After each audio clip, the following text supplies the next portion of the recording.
Hello everybody, this is Mr. Rob and welcome back to another episode of the Athletics franchise here on MLB The Show 24, as today the Athletics, who have been in the midst of a losing streak, hope to snap it, but it's not going to be easy.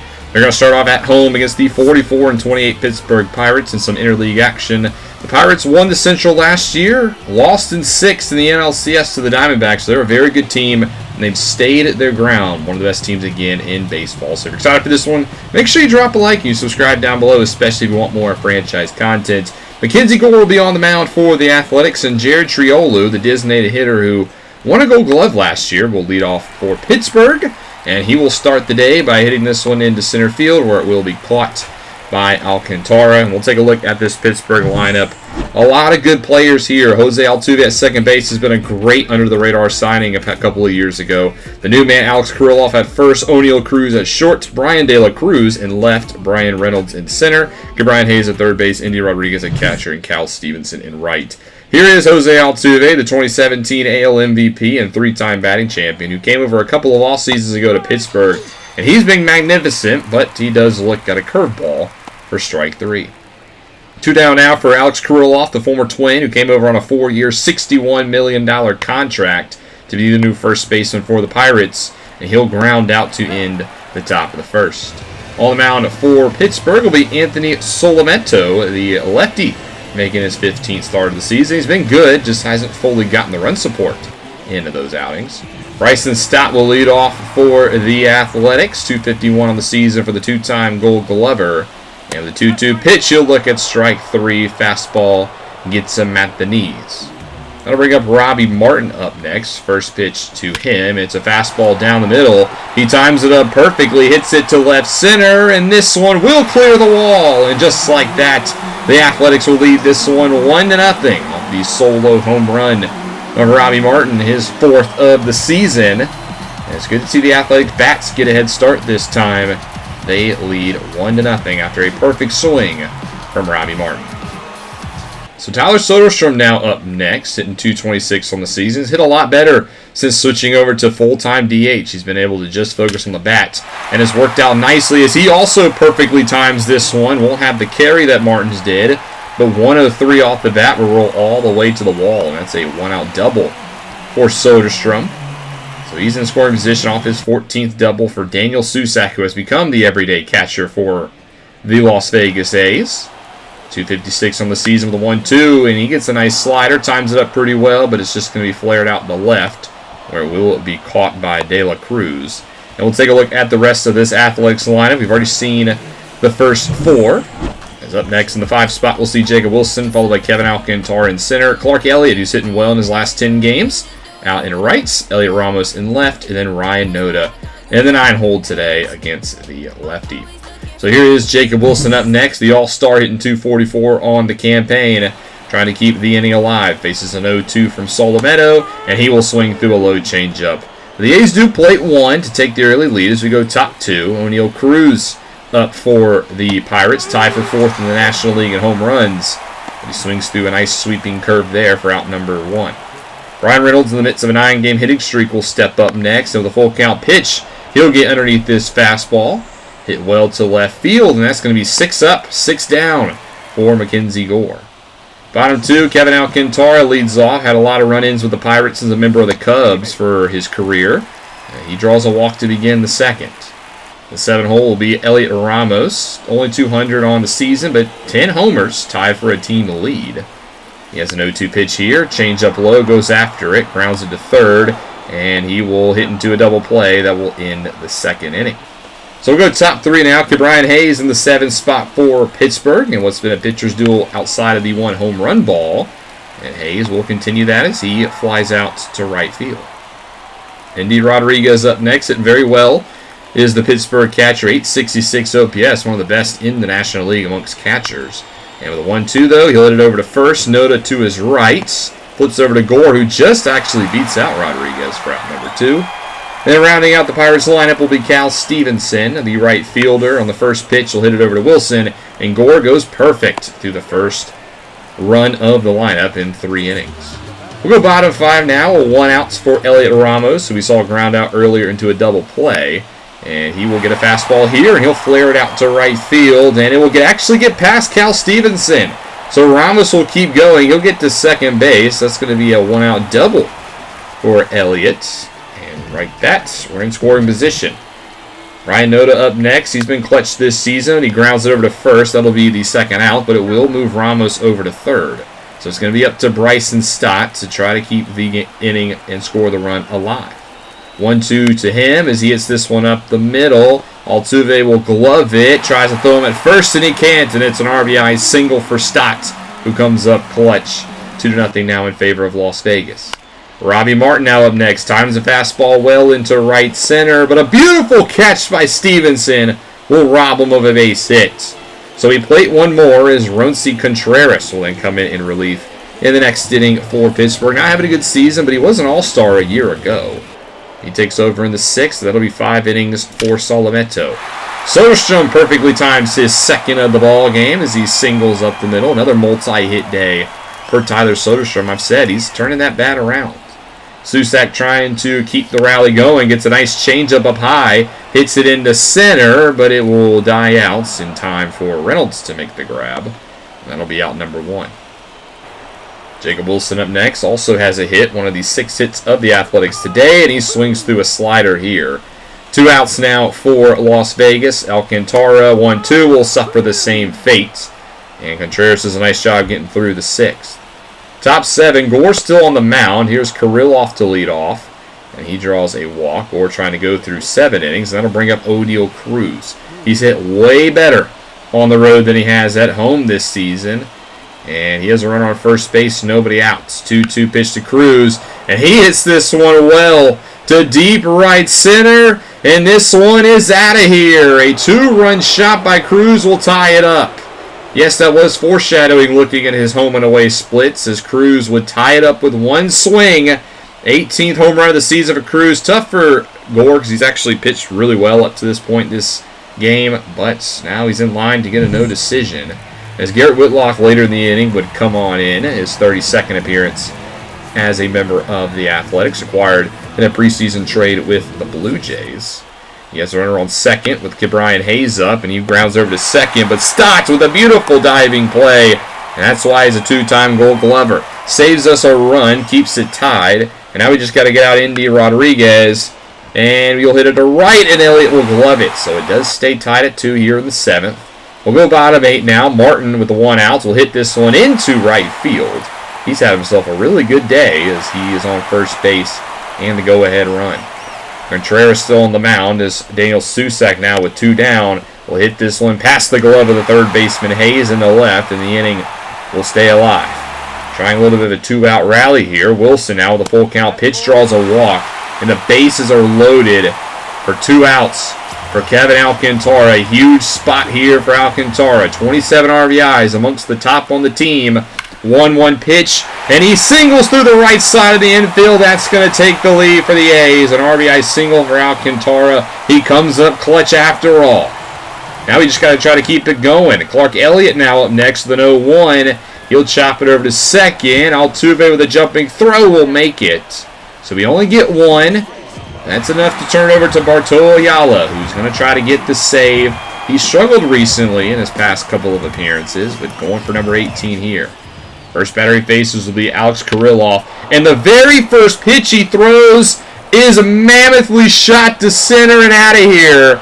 A monster home run by Kirilloff over the batter's eye. And this game is tied up 491 to center. Come on, man. 1 pitch is all it took for Pittsburgh to tie this game up again. Ayala couldn't even go through a batter, let alone throw 1 strike. And we're all knotted up at 3 apiece. Third blown save of the season for Ayala. The Pirates still have nobody outs. Cruz will then swing through a slider, as that'll be the first out of the frame. Brian De La Cruz now up next, 0-1. Chop over to second. Why couldn't we got this out of Ayala against Kirilloff? 2 down now for Reynolds, who's trying to keep his hit streak alive at 9 games, but he won't do it here as he swings through a slider.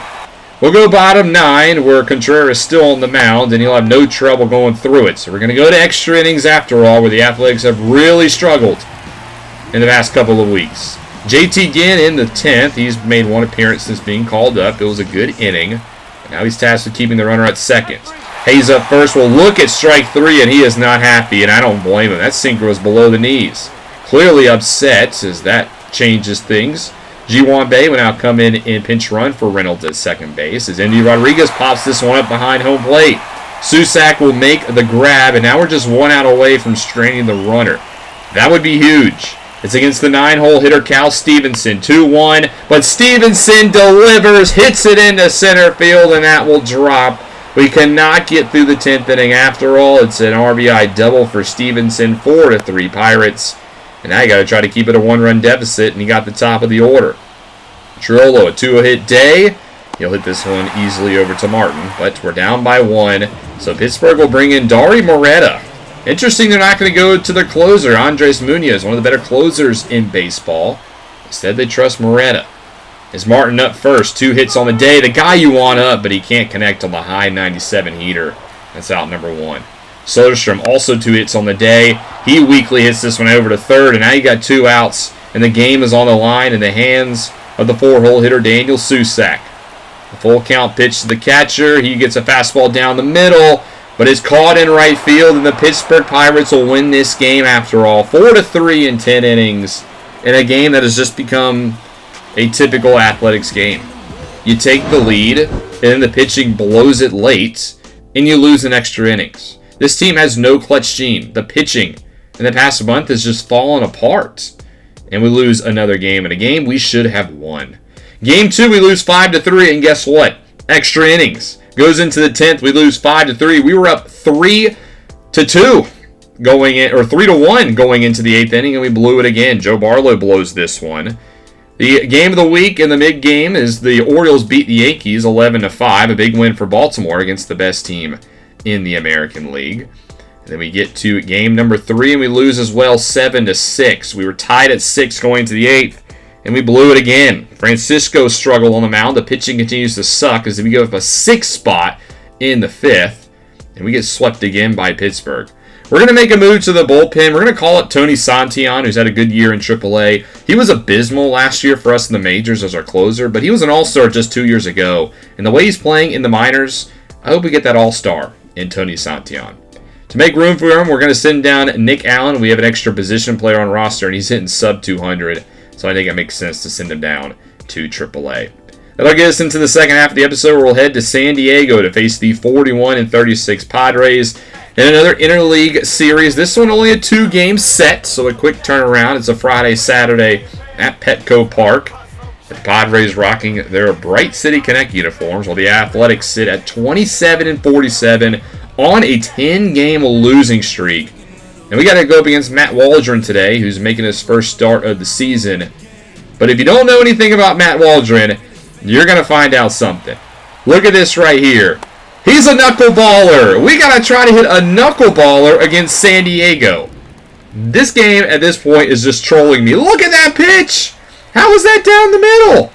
A quick 2 strikeouts for Waldron will bring up Tyler Soderstrom, who actually connects on the knuckleball and hits it into left field. So we get a base hit after all. And of course, it's off the bat of Soderstrom. Alcantara up next, and he will swing through it as Waldron K's the side thanks to that knuckleball pitch. On the mound for the A's will be Jordan Wicks, who has struggled since coming back from his injury that he suffered in the first game of the season. He's going to make the start here, and he'll start off against the second-year pro Daniel Patton, who's hitting 160, but bloops it into left field anyway, and that is now dangerous because Patton is one of the fastest players in all of Major League Baseball. Ha-Seong Kim now up next, the shortstop for San Diego. As the 1-2 pitch, he will swing at a pitch in the dirt. Beautiful pitch by Wicks on the curveball, gets him for out number 1. That'll bring up Alex Verdugo. He's second place in the National League and All-Star voting this year for left fielders. Well, that won't stop him from swinging at a slider down and away. 2 nice punch-outs for Wicks draws up Manny Machado, who's really struggled this season, only hitting 185 on the campaign. He hits this one into center, but Alcantara playing deep will be underneath it, and that will end the first inning. We'll stay with the Padres, bottom 2. Spencer Steer, the first baseman, now up for San Diego. With a 2-0 pitch, he hits it into right field, and this one will be caught for out number 1 by Clark Elliott. Fernando Tatis Jr. up next, the 3-time All-Star and 2021 Home Run Award winner before he got busted for PEDs, is up next, and he draws a walk. So Wicks will put his second runner on base today. For J.P. Crawford, who last year played with Texas, he's kind of bounced around the league recently, but he's still been really solid. He's on a 2-0 pitch. He grounds it over to Martin, who makes a beautiful play and guns him down at first base. We'll go top 3, rounding out the San Diego lineup with Xander Bogaerts, the second baseman, who's really starting to show his age. But right when I say that, he hits this one down the right field line and fair. And that'll be a leadoff double for the San Diego second baseman, despite a nice throw by Elliott. The next 2 batters for San Diego would get out as Verdugo up next would hit this one well into center. Going back is Alcantara, and he will run out of space. A 2-run shot for San Diego, and they take the lead. The long ball continues to be a struggle for this Athletics rotation. I mean, Wicks has played good, but it won't look like it because he gave up a home run. 2-0 now in favor of the Padres. As we go top 5, we'll see if we can hit this knuckleballer. Wilson tries. He hits it well over to short, but that will be out number 1. Next up in the 8th slot today is Clark Elliott, and he is no match for the knuckleball. The movement on that pitch is insane. 8 Ks on the day for Waldron will bring up Ramos in the 9th spot. Popped out back in the 3rd. He's going to try to get a hit here, a 0-1 pitch. He hits it again, a pop-up into center. And Waldron will go 1-2-3 through the 5th inning. We'll go now into the 6th where A.J. Puck is in relief. Wicks goes 5, only gives up 2 earned on the home run ball. Overall, a solid day for the former Cub, as that'll bring up Puck, who gets the first batter to ground out to Ryan Noda, and Machado's struggles continue. Spencer Steer turn, 3-2 pitch. That was going to be a ball. Instead, he does the exact same thing that Manny Machado does, a 3 unassisted. Tatis will then look at strike 3, and Puck does a great job going through the 4, 5, 6 hitters. 7th inning now, Garrett Whitlock in relief for Las Vegas, as he makes his 34th appearance of the season. His first batter will be Luis Campusano with an 0-1 pitch. He'll hit it past the diving glove of Jacob Wilson into left field, where Ramos will corral it. Next batter up, J.P. Crawford, 0-1 pitch. He also hits it past the diving glove of Wilson. Those are 2 good pitches, and they're still hit for base hits. Just unfortunate luck there, as that brings up Xander Bogaerts. And he will swing at a pitch down in the dirt. Again, a nice pitch by Whitlock. That one actually gets it out. Pattonville next will single up the middle. That was not a good pitch. 112 off the bat, and it will score a run as this now 3-0 San Diego off the RBI from Patton. Saucion Kilm up next. He rips this one to left center, and this one will clear the fence, and all of a sudden it's 6-0 Padres. A 3-run shot for Kim. Whitlock comes into the game and absolutely sucks, like has been the case with this team. And at this point, I'm going to do what I do best right now, and that's quick manage the rest of this game. We would lose to San Diego. Final score of 6-2. Just frustrating, man. The pitching, I don't know what it is. Actually, I do know what it is. It's the fact that I'm playing on Legend difficulty with the sliders that I'm playing on.